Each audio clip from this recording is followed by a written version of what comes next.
For over 2 centuries, humans bent over backwards to be accepted by the Galactic Council.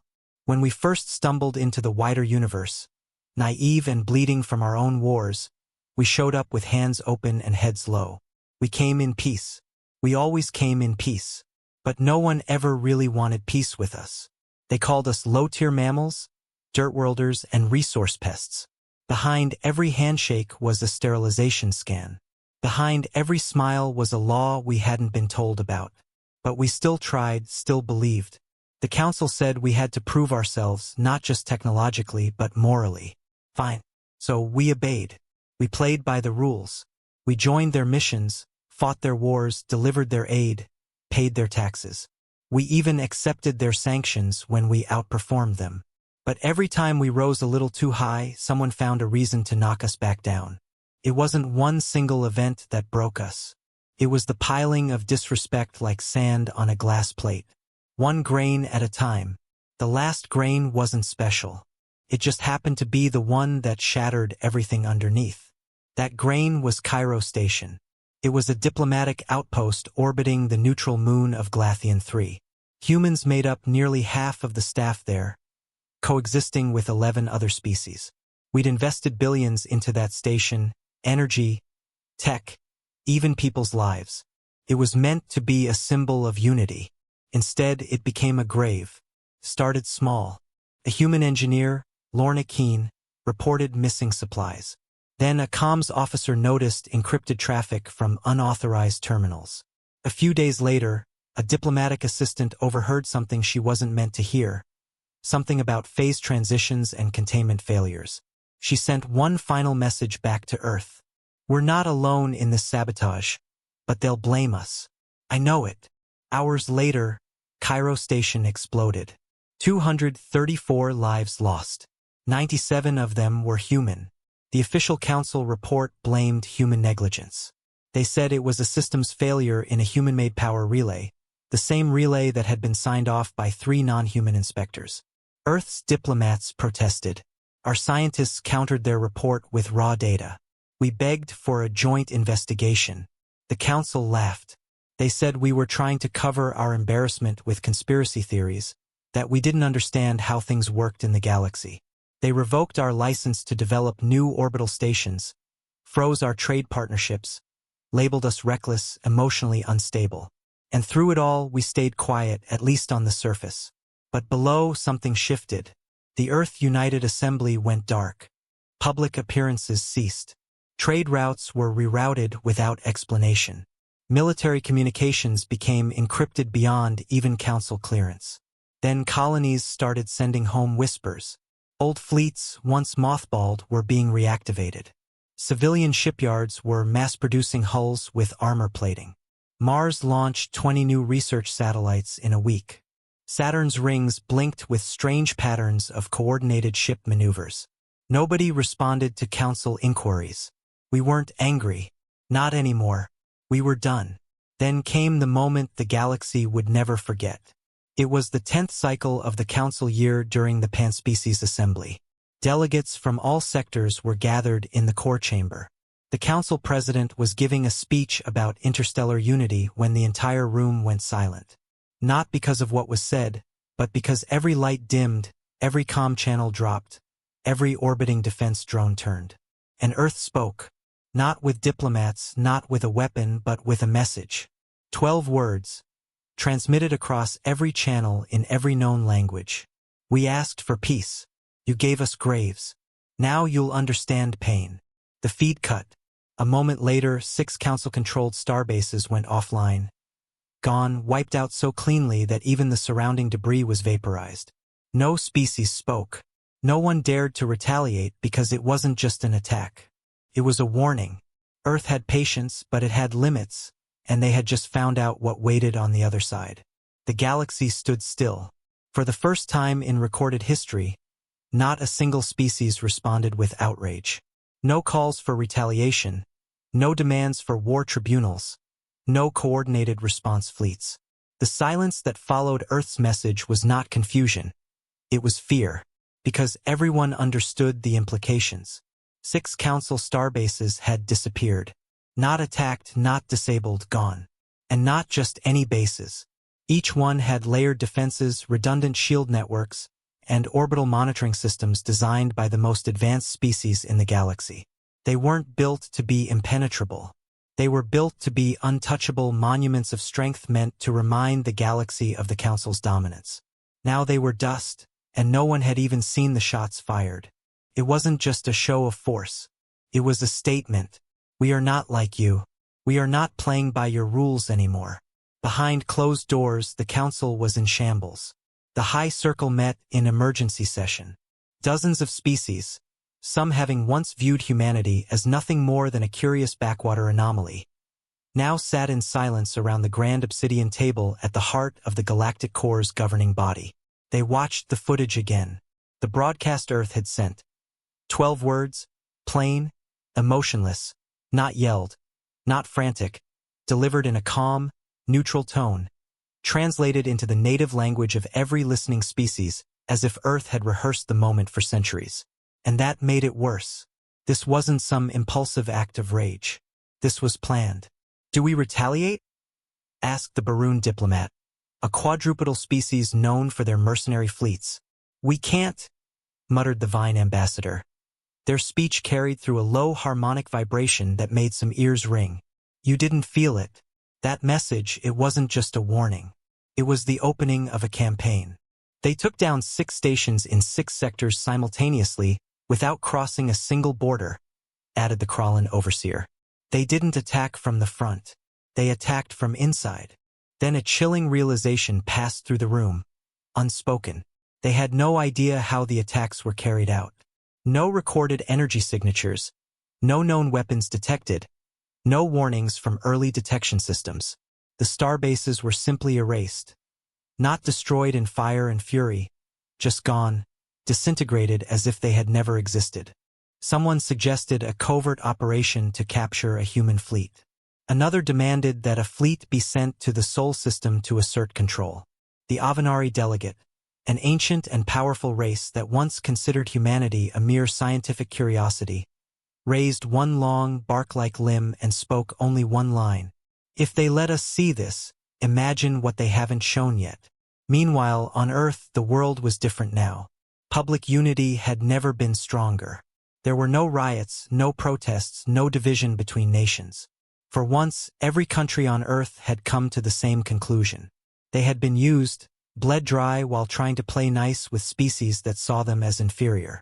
Earth's skies now shimmered with an invisible net, an interlocked defense grid powered by a new energy source the Council had never been granted access to. Even satellites orbiting Earth's moon had changed armed, shielded, intelligent.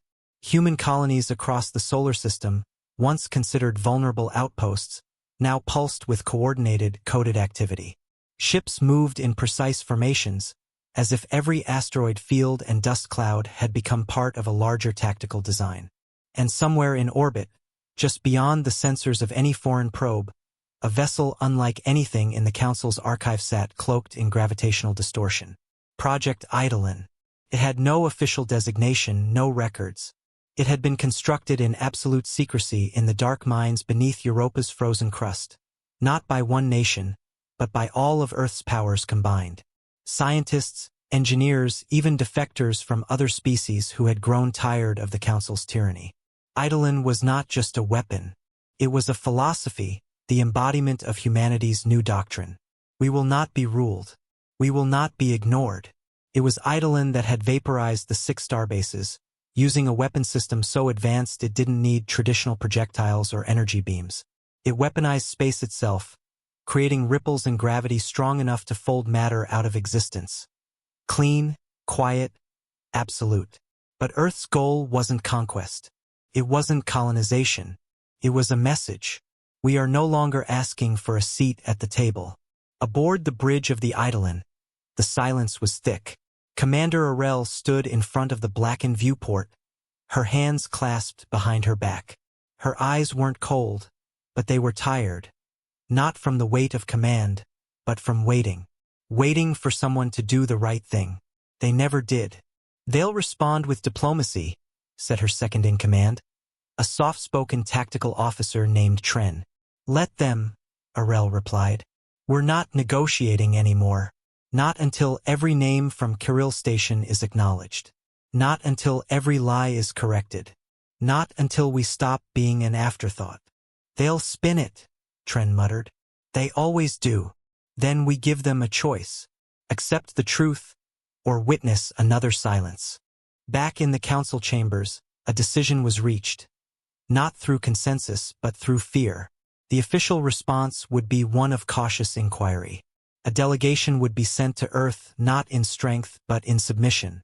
No war fleets, no armed escorts, just diplomats.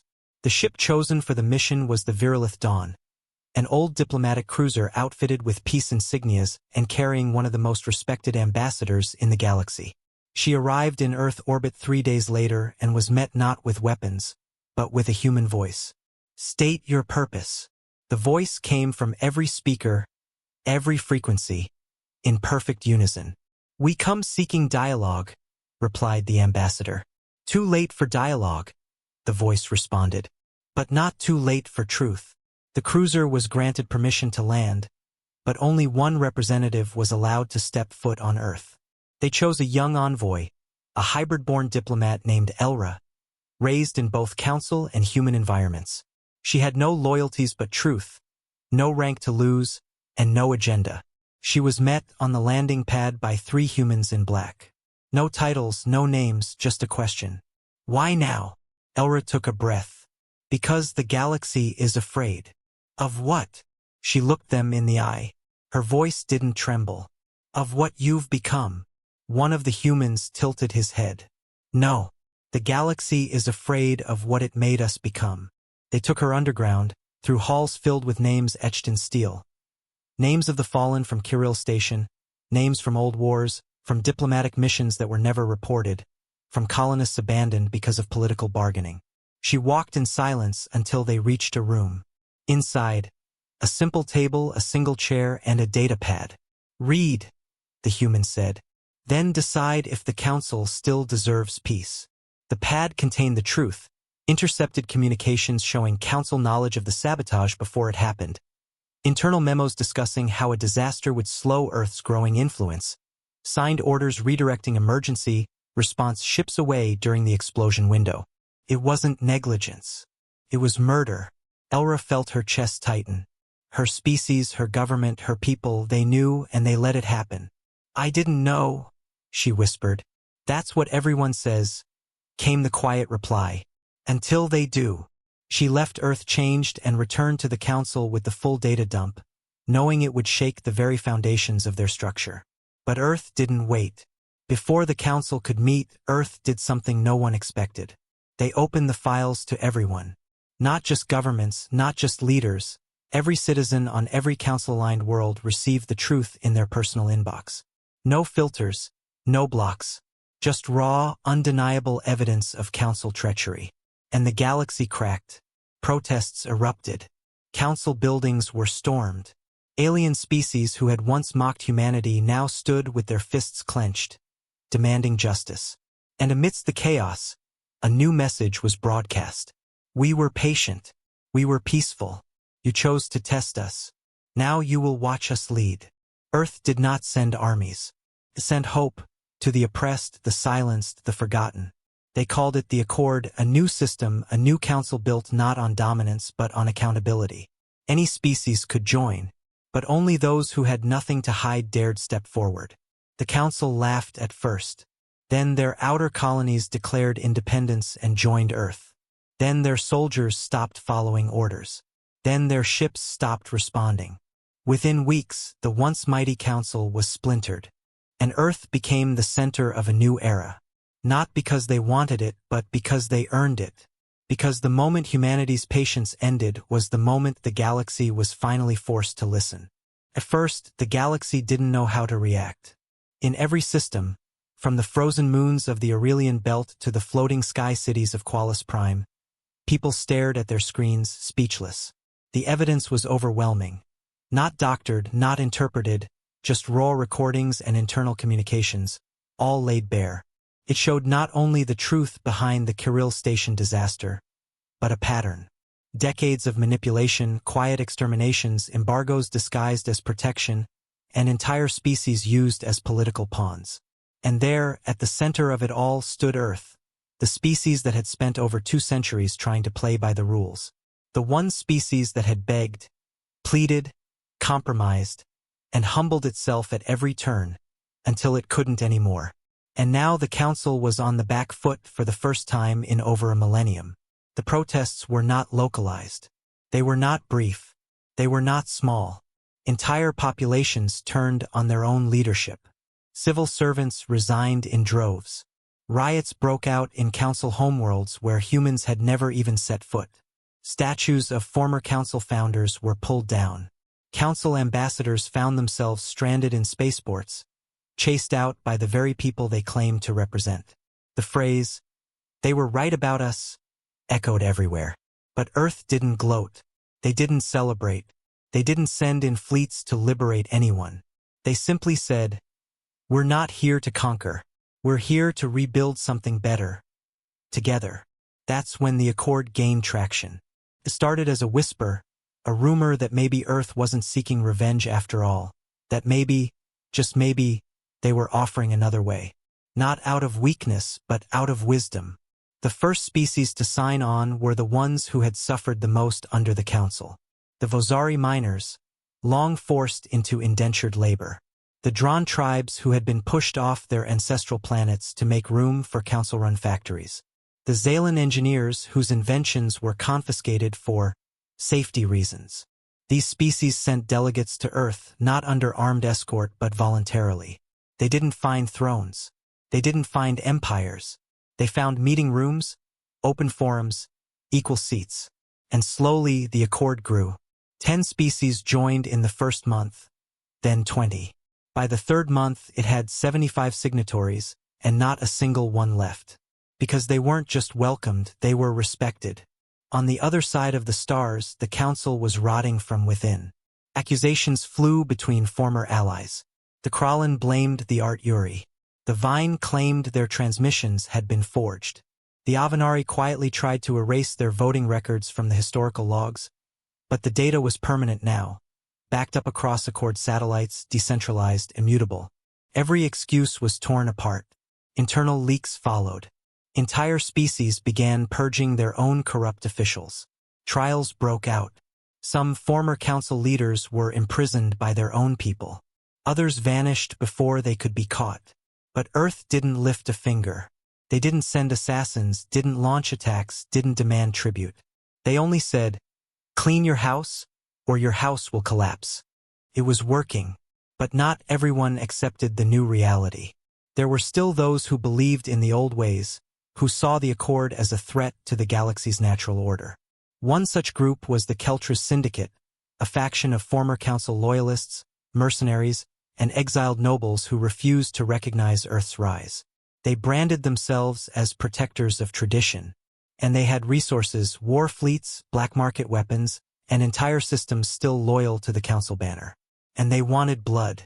They attacked 3 newly inducted Accord worlds, launching strikes on communication hubs and power stations. On Val Prime, they bombed a refugee medical ship mid-evacuation. They thought they'd provoke Earth. They thought Earth would come down on them with overwhelming force, create another Kirill-style incident they could use to sway public opinion back in their favor. But Earth didn't respond with bombs. They responded with truth. Within hours of the attacks, Earth released video footage, intercepted transmissions, and visual confirmation of Keltra's command centers ordering the strikes. And then, for the first time since the fall of the Council, humanity gave a speech. It wasn't a president, not a general, not a diplomat. It was a child. Her name was Mara, 13 years old, born on a colony ship orbiting Neptune. Her parents had died during the sabotage at Kirill Station. She stood in front of a plain white backdrop, wearing no uniform, no makeup, no symbol of any political faction. Just a girl, a survivor. And she looked directly into the camera and said, "I don't know why they hate us. I just know they do. My mom used to tell me, one day they'll see us, really see us. But they didn't. They saw a threat, a target. And now I'm alone. So if you're still following the people who did this, ask yourself, is your pride worth more than our lives?" The The speech was less than 2 minutes long, but it brought an entire galaxy to tears. Even species that didn't cry by nature sat in stunned silence. The Keltras Syndicate tried to claim it was emotional propaganda. But no one believed them, because for once, the message didn't come from a leader trying to win a war. It came from a child trying to stop one. Earth gave the Syndicate one chance. Withdraw. Disband. Surrender those responsible for the attacks. The Syndicate responded by bombing a humanitarian convoy in the Nari sector. This time, Earth didn't send a warning. They sent Eidolon. In less than 8 minutes, the entire Keltras fleet was erased. Not crippled, not routed, gone. This time, Earth didn't even broadcast a message afterward. The silence spoke louder. The message was clear. You only get so many chances. The galaxy didn't cry for the Syndicate. They didn't mourn because they'd seen the data. They'd heard the lies. They'd watched the cruelty. And now they had seen what justice looked like, not revenge, justice. The Accord expanded faster than anyone predicted. Within a year, more than 200 species had joined. Planets that had once been enemies were now sharing resources. Science labs collaborated openly. Trade routes blossomed, no longer choked by artificial restrictions or tariffs meant to suppress technological growth. Earth didn't lead the Accord as a master. They led as an equal. But everyone knew who had made it possible. For generations, humanity had been the punchline of the galaxy. The upstarts, the emotional ones, the primitives. Now, they were the guardians of balance. Because when the Council had broken its promises, when diplomacy failed, when patience ran dry, humanity did not turn into monsters. They turned into mirrors. They held up the truth and made the galaxy look. And it would never be the same again. But peace, true peace, was not easy. As the Accord gained ground, former Council power blocks began to stir in secret. They didn't attack directly. Instead, they used smaller factions, smugglers, assassins, planted operatives. One such operative infiltrated an Accord intelligence outpost on Luna Station and sabotaged a new planetary shield prototype. It failed during a scheduled stress test, vaporizing a team of 9, including 4 Vozari researchers. Once again, old wounds were ripped open.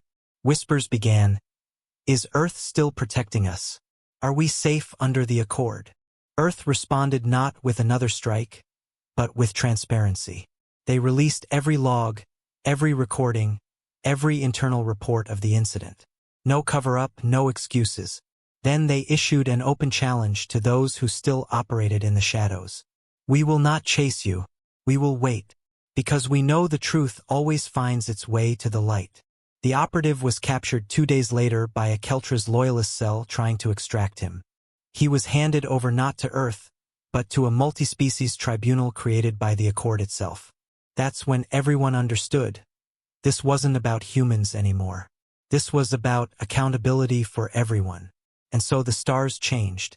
Where once the Council's symbol marked oppression, now the Accord's banner stood for something else. Not perfection, not power, but potential. And Earth went quiet again. Not because they were retreating, but because their role was never to rule. It was to remind the galaxy what happens when you push too far. Because humanity's patience had a limit. And beyond that limit was something no species would ever want to face again.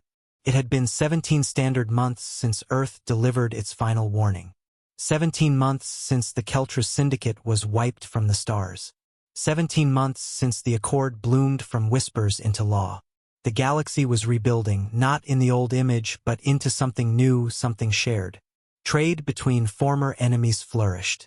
Technology that had once been hoarded was now open-sourced and distributed across Accord worlds. Planets that were once stripped for Council profit were now being restored by multi-species teams. It was working. But peace, even at its best, is fragile. In a universe this vast, with scars this deep, not everyone wants peace. There are those who need war the way a body needs a heartbeat. And in the far reaches of unmonitored space, past the asteroid clouds of Cora 12, beyond the collapsed warp lanes of the shattered crescent, they waited. The remnants, not just of the Council, but of something older, something far more dangerous. They called themselves the Veil. Not a faction, not a nation, an ideology. They didn't want power. They wanted control. Where the council had failed with politics, they believed in silence, total, invisible domination. If the accord represented light, the veil was the cold gravity behind it, dragging systems into darkness one by one. They never claimed responsibility, never left witnesses. And for months they moved unnoticed. Ships began disappearing along fringe trade routes. Beacon stations went dark. Then came the disappearances, not deaths, disappearances. Entire colonies, thousands of people vanished without a trace. No debris, no distress calls, just gone. At first, the Accord assumed it was piracy, a resurgence of Keltra's loyalists. But this was cleaner, quieter, coordinated. Something was happening. And Earth knew it. They always did. In a bunker beneath the Arctic Circle, for humans stood around a projection. The holotable displayed a 3D map of the galaxy, riddled with blinking markers, red for missing convoys, orange for communication anomalies, gray for confirmed colony losses. One of the men, older with white-streaked hair, leaned forward and tapped a blinking icon in the Graven Reach sector. This one was different, he said. No forced entry, no life signs, no environmental damage, but the data core is gone. Another woman, a systems analyst named Naja, spoke without looking up. They didn't just take people, they took history. The fourth, younger than the others, looked between them, tension in his jaw. They're not raiding us, he muttered. They're erasing us. The room fell silent. Finally, the older man nodded. We need to escalate. Deploy Eidolon? Naja asked. No, he said. We don't even know where to point it. This isn't a war we can shoot our way through. We need to find them first. Earth didn't announce this new threat to the galaxy. They didn't want panic. Instead, they did what humans had always done best when pushed into a corner. They adapted. A classified initiative was launched. Project Echo. It wasn't a weapon. It was a hunt. Across Accord territories, specialized reconnaissance vessels were quietly outfitted with deep space sensors, gravitational field readers, and black box analyzers. These ships looked like cargo haulers or diplomatic transports, but each was a sensor array disguised in plain sight.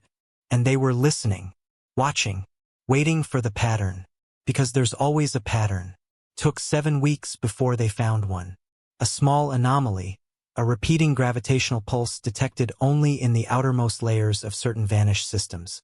Too subtle for normal ships to notice. But Earth's new technology had evolved since Eidolon. The pulse wasn't random. It was a signature not of a weapon but of a gateway. A controlled dimensional rift. The colonies hadn't been destroyed. They'd been moved. Earth kept the discovery quiet, even from the Accord, because the implications were terrifying. If the Veil could move entire populations into pocket dimensions or alternate space fields, they weren't just erasing history. They were building something else. But to what end? There was only one way to find out. They needed someone to go through the gate. Not a drone, not a probe, a person. Someone who wouldn't crack under isolation. Someone who didn't just follow orders, but questioned them when needed. Someone human. Her name was Lyra Venerable, a deep space pilot, ex-miner, who had grown up on Europa's outer colonies and spent more time in vacuum suits than civilian clothes. She had no family left, no allegiances but Earth.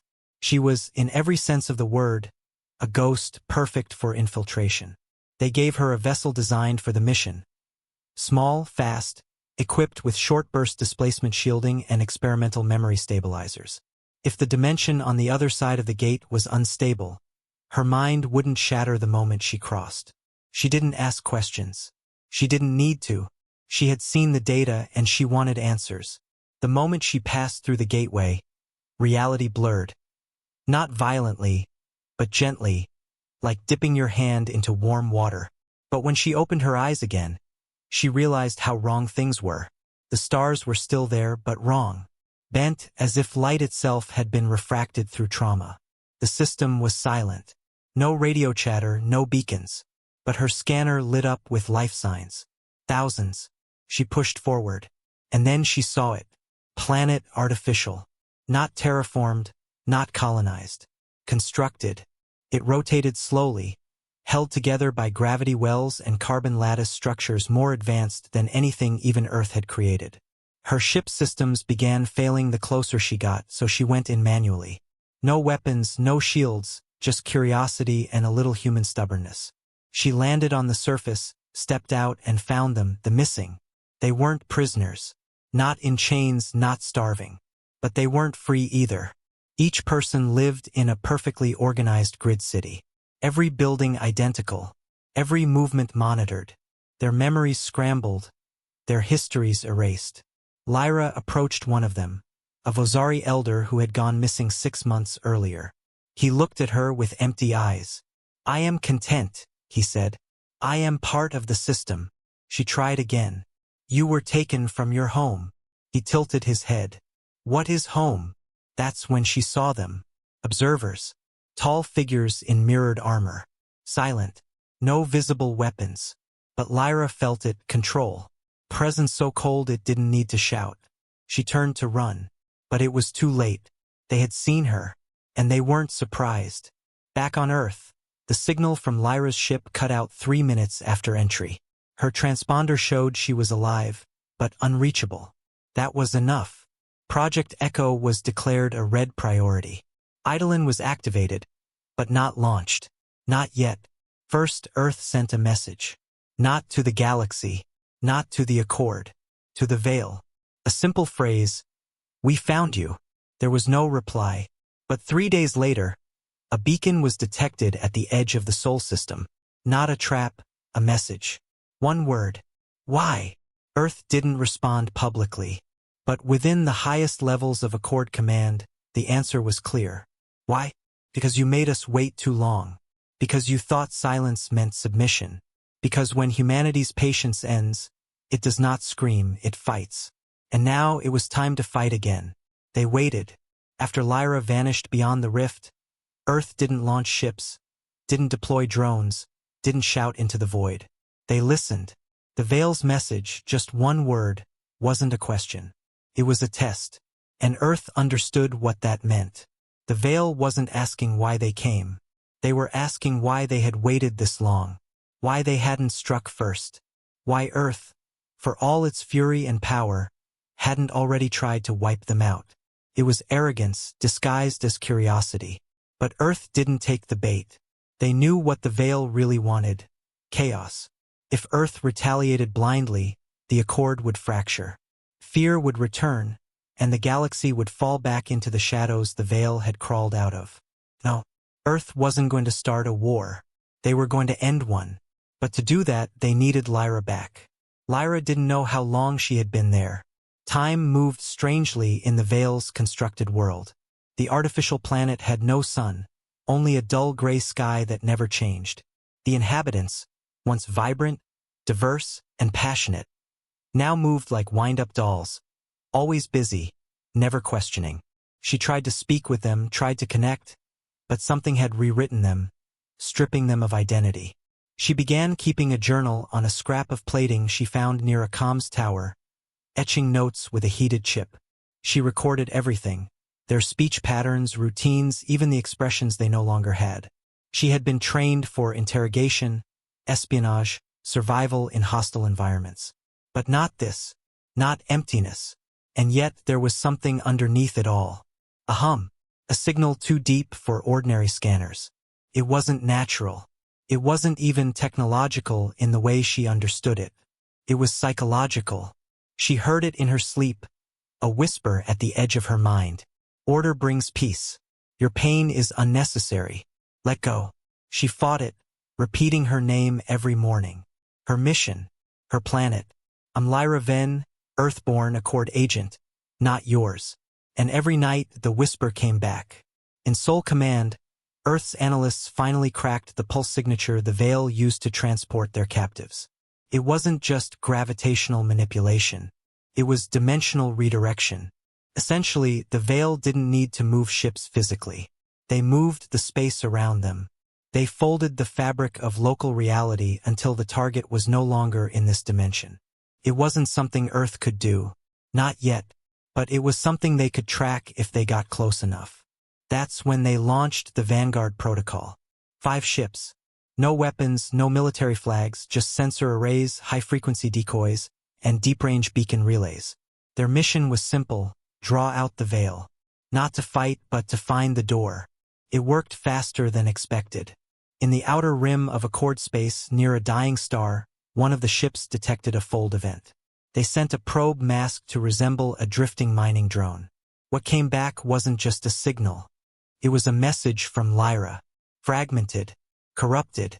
Most of the file was white noise and static, but a few seconds came through, enough to make Earth hold its breath. I'm here. It's real. They're rewriting minds. Not with tech, with frequency. They hum. It gets inside you. Then silence. Then 4 final words, sharp and desperate. Don't trust the sky. No one knew what it meant, but Earth had seen enough. They mobilized a classified fleet under Project Echo Black. Eidolon was brought back online, not for offense but for rescue. But they knew it wouldn't be that simple. Inside the Veil's realm, Lyra had stopped sleeping. She couldn't tell dreams from thoughts anymore. She kept moving, kept writing. Though her arms trembled and her stomach ached from the synthetic food cubes, the observers had started watching her more closely. They never moved quickly, never spoke, just stared like statues made of thought. One day, while walking through Sector 7, she saw something strange. A glitch, a momentary flicker in the air, like heat distortion. She moved toward it and found a tower half fused with another building, the architecture pulsing as if it were alive. At its base was a door not made for the inhabitants, made for her. When she touched it, something triggered. A voice rang in her head. This time not from the Veil, but her own. I remember you, it whispered. Then she blacked out. When she awoke, she was in a white chamber. Not clean, sterile. Too sterile, like reality had been scrubbed. A figure stood across from her. Not an observer. A human or something pretending to be. His face was symmetrical, too perfect. His eyes too still. Lyra Ven, he said. You're not real, she muttered. Neither are you, he replied. Not here. He sat, gesturing for her to do the same. You're strong. Stronger than most. But you will break. All things break in time. That's why we build systems. Systems that erase people? No. Systems that save them from themselves. She clenched her fists. You call this saving? He tilted his head. This world has no war, no hunger, no lies. Every being here lives without fear, without pain. That is peace. That's slavery, she said. He didn't argue, just nodded slightly. That's what Earth said too. Back in Sol, the Echo Black fleet reached the anomaly's edge. Time was tight. The signal from Lyra had stopped again. They only had one shot. Eidolon transmitted a low-level graviton pulse at the fold's resonance frequency, carefully tuned to avoid triggering the Veil's defenses. The fold opened, a pinprick tear in space enough for one ship. Lyra's rescue vessel, the Arc Spear, launched through. Inside, Captain June Harlan stood at the helm, every muscle tense. He wasn't a diplomat. He wasn't a scientist. He was what Earth sent when everything else failed. His orders were simple. Bring her home or die trying. Inside the realm, Lyra felt the shift before the sky even changed. The hum paused. The observers froze. Something new had entered, something that didn't belong. Then, for the first time in days, she smiled. She didn't know how Earth had found her, but she knew what was coming, and so did the Veil. The man pretending to be human stood, his expression finally cracking. They're reckless, he said. They'll tear open things they don't understand. She stood too. That's what you always feared, isn't it? He looked away. Humanity. Then the room shuddered, and the sky cracked. The arc spear punched through the Veil's dimension like a comet dipped in vengeance. The distortion screamed around the hull, but Earth held. Every sensor maxed out. Every warning light blared, but they had her signal and they were going to her. Captain Harlan activated the beacon link. Lyra, if you can hear this, we're coming. He didn't wait for a response. Didn't need one, because deep in the cold heart of an artificial planet, surrounded by creatures that wore silence like armor, Lyra lifted her head and said the words that would go down in history. I knew you'd come. The sky tore, not metaphorically, not as a figure of speech. It ripped like fabric, like a wound in a painting too perfect to be real. Light poured through it, but not the kind that warmed skin or guided ships. It was the cold, hungry light of reality, forcing its way into a place that had no right to exist. The Veil's artificial dimension. Stable, quiet, symmetrical. Screamed in silence as Earth's ship crossed over. The Arc Spear. She wasn't a warship, but she might as well have been. Every inch of her hull was wrapped in gravitics. Her hull bristled with pulse disruptors calibrated not for combat, but for dimensional stabilization. Earth hadn't come to bomb this place. They had come to break it open. Lyra felt it first, like someone whispering her name in her bloodstream. She was still standing in that impossibly white chamber when the temperature shifted. The walls rippled, the sterile air buzzed, and the observer who had been watching her in silence for hours suddenly moved. Not with threat, but with urgency. "You brought it here," it said, its voice no longer neutral. "You opened the gate." Lyra didn't flinch. "No," she replied. "They opened the truth." The walls cracked. Outside, the false sky shattered into fragments of falling light. The Veil's dimension was collapsing, not from violence, but from exposure.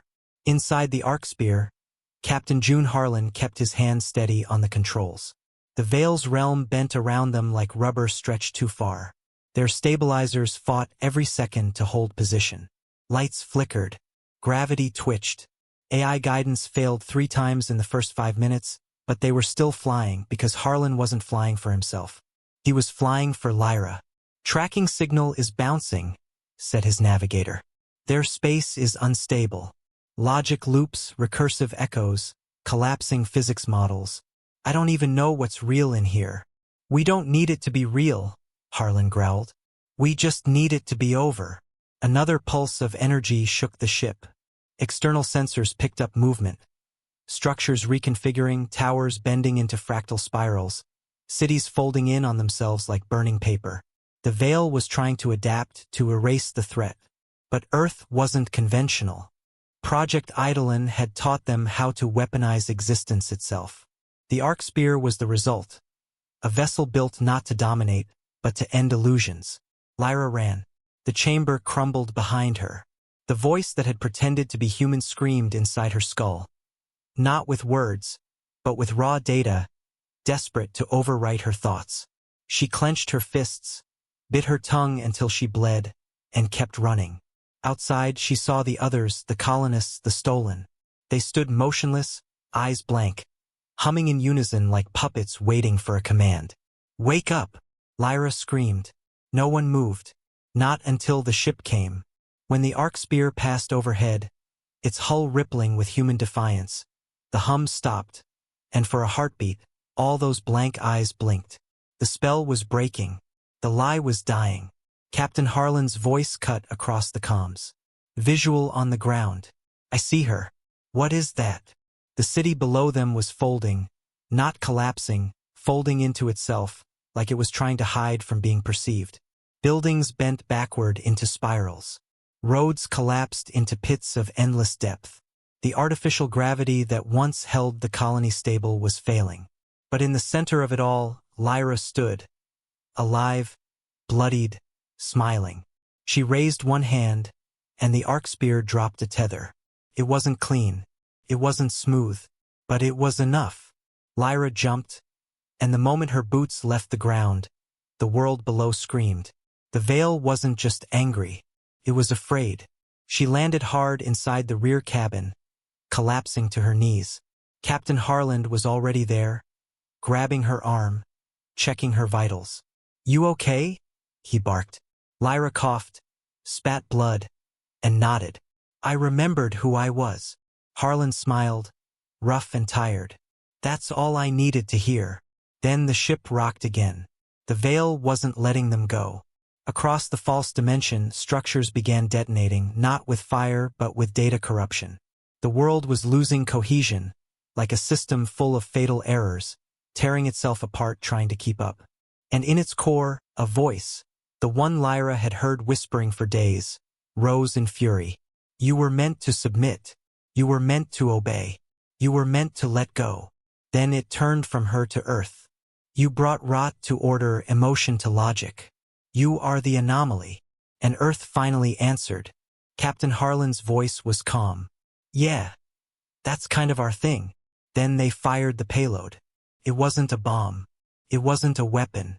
It was a broadcast, a frequency embedded with emotional resonance, personalized to every known species Earth had catalogued. The result of years of research into neural harmonics, memory anchoring, and consciousness coding. In simple terms, they reminded everyone who they were. A pulse of raw identity burst from the Arc-Spear's hull, sweeping across the Veil's artificial cities, washing over every captive mind like a tidal wave. Names, faces, memories, songs, pain, joy, humanity. Not because humans were better, but because humans had suffered and learned. In that moment, the stolen remembered themselves, and the Veil began to lose them.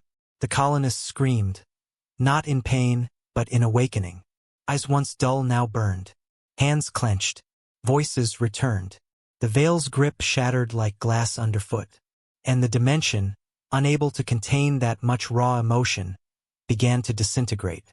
The Arc-Spear banked hard toward the gate, dragging gravity distortions behind it. Lyra sat in the rear cabin, eyes wide, tears falling freely as she looked out the window and saw everyone waking up. "You came for me?" she whispered. Harlan's voice buzzed from the intercom. "We always come back for our own."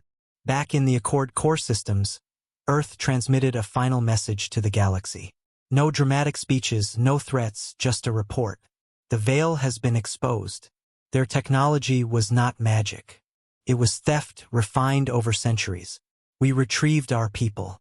Their dimension is failing. We will no longer be patient with those who erase others to preserve control. Then a final line, simple and calm. The age of silence is over. Lyra recovered slowly. Her mind carried scars no scan could see. But she wasn't broken.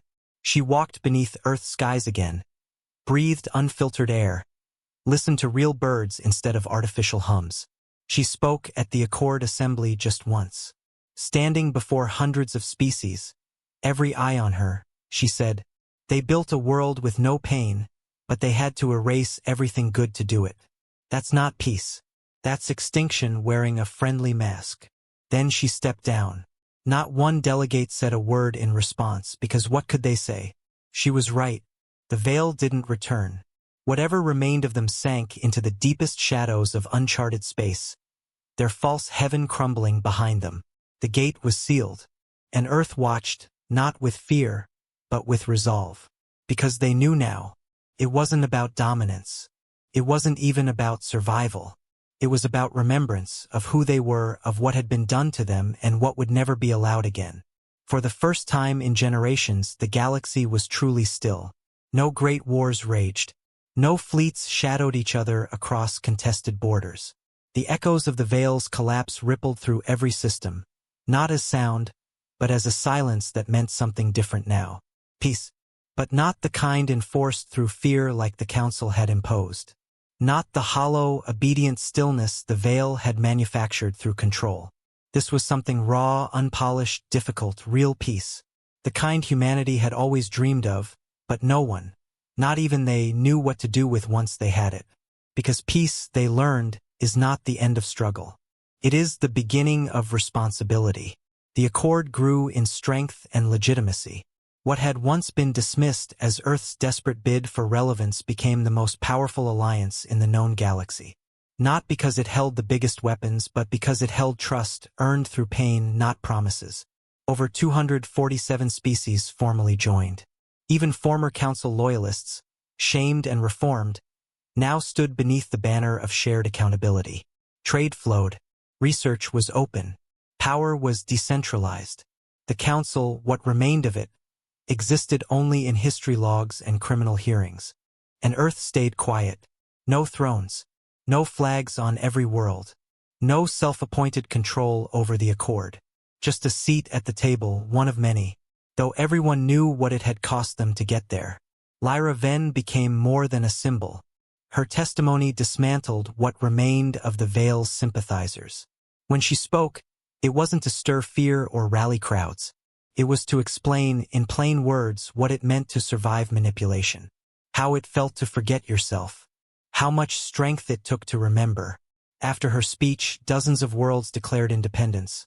Not from Earth, but from the hidden control systems the old council had embedded in education, trade agreements, even neural implants disguised as health monitors. She spoke for the forgotten, not for vengeance, but for clarity. And across the stars, beings began to understand something Earth had known for a long time. Tyranny never announces itself with a sword. It arrives wearing a smile. But not everyone accepted this new peace. Some didn't believe Earth was sincere. They saw shadows where none existed. They believed humans had simply replaced one empire with another. And in some ways, Earth understood that fear. After all, hadn't they once feared the Council themselves? So Earth did what no other power ever had. They shared everything. Blueprints, military specifications, ship designs, even parts of Eidolon's architecture, minus its most dangerous capabilities, were declassified and released to all Accord members. No secrets, no hierarchy, not to weaken themselves but to remove fear.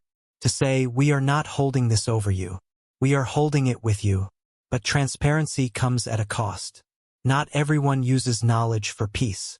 In a mining colony orbiting Drexosphere, a system long isolated from galactic politics, a new anomaly was detected. Faint energy pulses.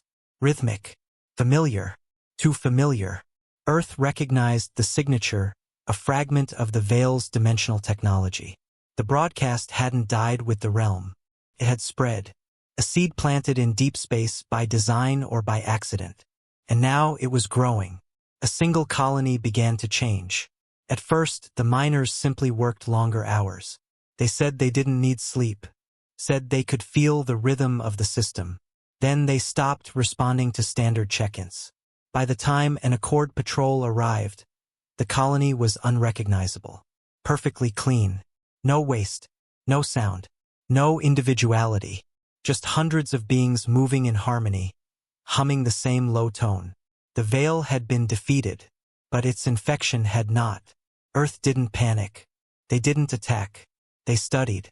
And what they discovered chilled even the most seasoned strategists. The Veil hadn't just manipulated people. It had embedded its frequency into space itself. A slow virus that latched onto artificial energy signatures, weakened minds, or emotional imbalance. Could lie dormant for years, maybe centuries, until something stirred it awake. And now it had. Earth proposed the creation of signal purity teams, multi-species coalitions trained not for war, but for containment and cognitive restoration.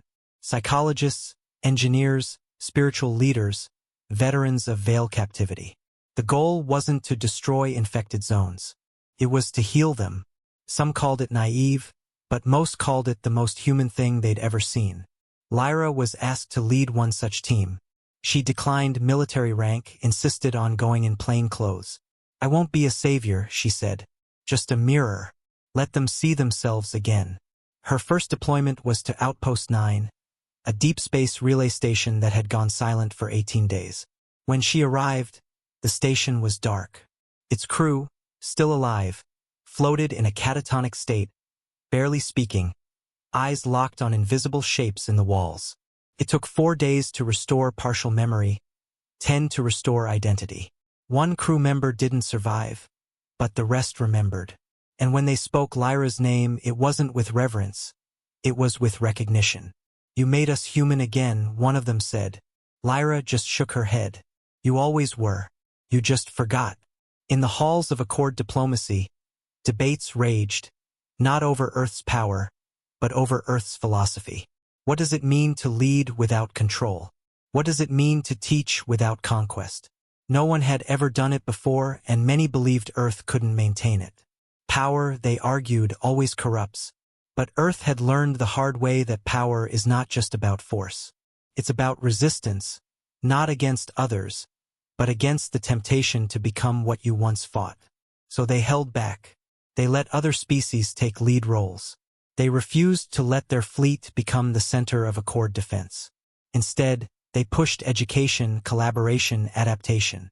They pushed what had always made humanity dangerous, not its weapons, but its ideas. Then one day, a new signal arrived, not from within the galaxy, from outside it. Probe old, cracked, barely functional. It broadcast only once before its systems collapsed.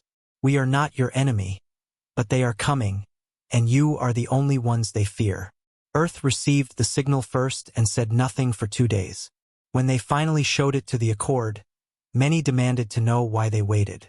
Earth's reply was simple: because we wanted to be sure we weren't the threat they were running from. For the first time since the fall of the Council, fear returned to the galaxy, not from Earth, but from the unknown beyond the galactic rim, the stars beyond the stars. Who were they, and why did they fear Earth? The answer didn't come in ships. Not yet, but the anticipation was worse. Because everyone knew if something scared the species that once erased colonies without blinking, if something made the veil hide like vermin in cracks of false realities, then it was something darker, something worse. And the only ones it feared were us. The message from beyond the edge of the galaxy played in every Accord chamber, every planetary council, every listening station that still had the courage to keep its antennas up. We are not your enemy, but they are coming. And you are the only ones they fear. It wasn't the words that sent a chill through the galaxy. It was the silence that followed. No origin signature, no known language. The voice was artificially generated, translated into every dialect the probe could detect, and then it went dead. But it hadn't arrived at random. It had found Earth first, and that meant something. To some, it meant Earth was to blame. To others, it meant Earth was the only hope left. Either way, one thing became painfully clear. Whatever was coming, it had run into humans before.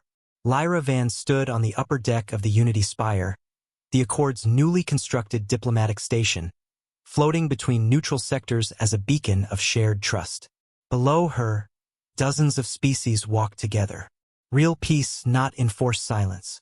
She watched a group of young Vozari children laughing as they played with artificial gravity lifts overseen by a retired human engineer. It should have brought her joy, but her body didn't relax. Not since the signal, because deep down, Lyra knew something she hadn't yet said aloud. She'd felt it long ago during her captivity in the Veil's false dimension. That whisper that haunted her mind. The rhythmic hum that tried to overwrite her memory. It wasn't created by the Veil. It had been borrowed, mimicked. The Veil hadn't invented control. They had studied it, learned it, and now Lyra was starting to believe that what was coming next, the thing the message had warned them about, wasn't afraid of Earth because of its weapons. It was afraid of what Earth had survived because it had failed to break them. Just like the Council had, just like the Veil, the Earth United Assembly, now acting as the ethical spine of the Accord, called for a silent session. No recordings, no media, no delegates.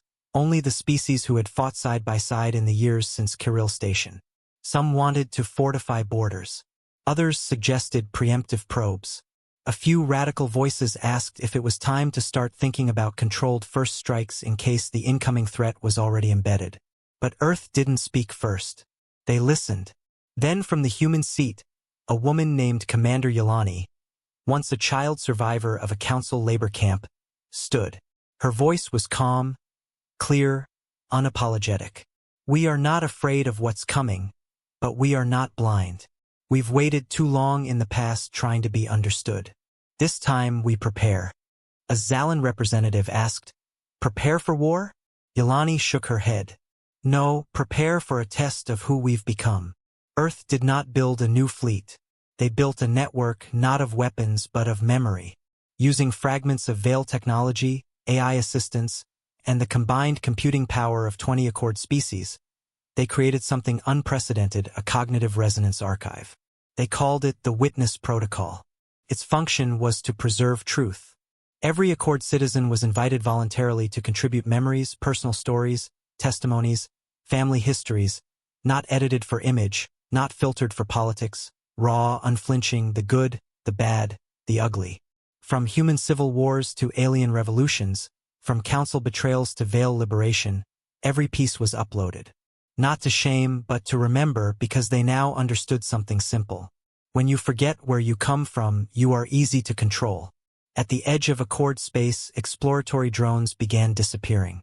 No explosions, no flares, just vanishing. But this time, Earth was not caught off guard. They had eyes everywhere now. When the first drone managed to send back a corrupted visual before losing power, analysts worked for 72 hours straight to stabilize a single image.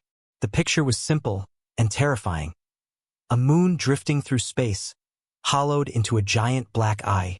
Carved across its surface in a language unknown yet somehow understood were 5 words.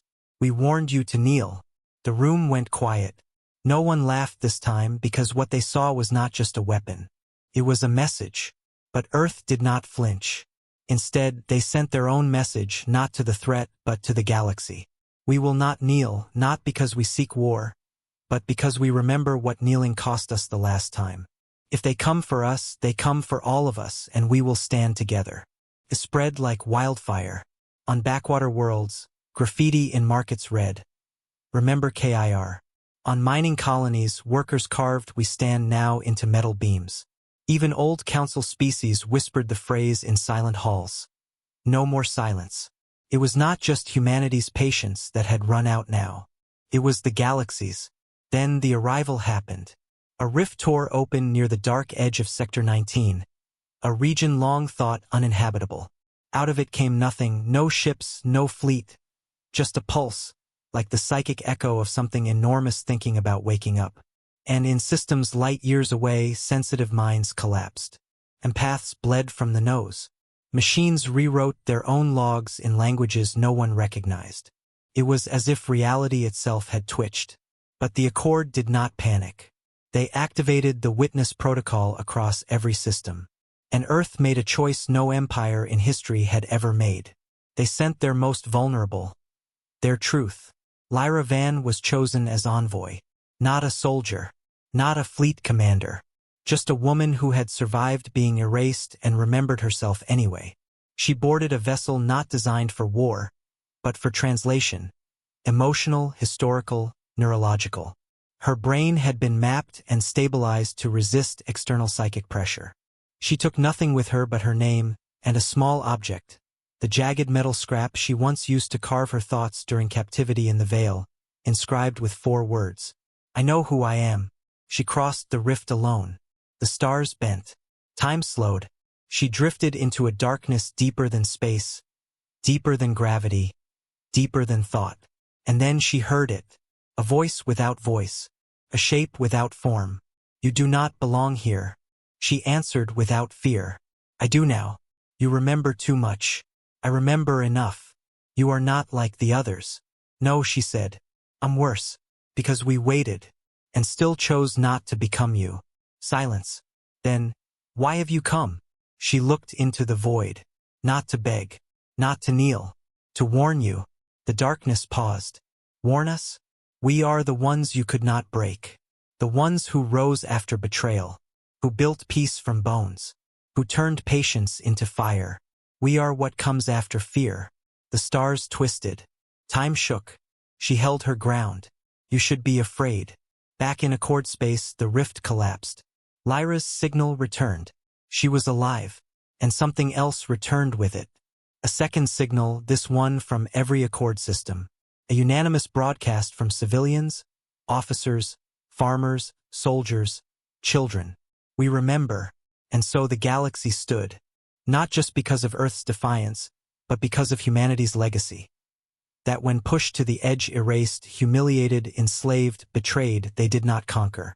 They endured. And when they rose, they carried others with them. That is why, in every corner of every world, from frostbound moons to ocean cities of former enemies, statues were raised. Not of soldiers, but of a single human woman holding a scrap of metal, one hand outstretched, not in power, but in invitation. Beneath it, only one line remained. "We asked for peace. You gave us graves. Now we build something you cannot bury."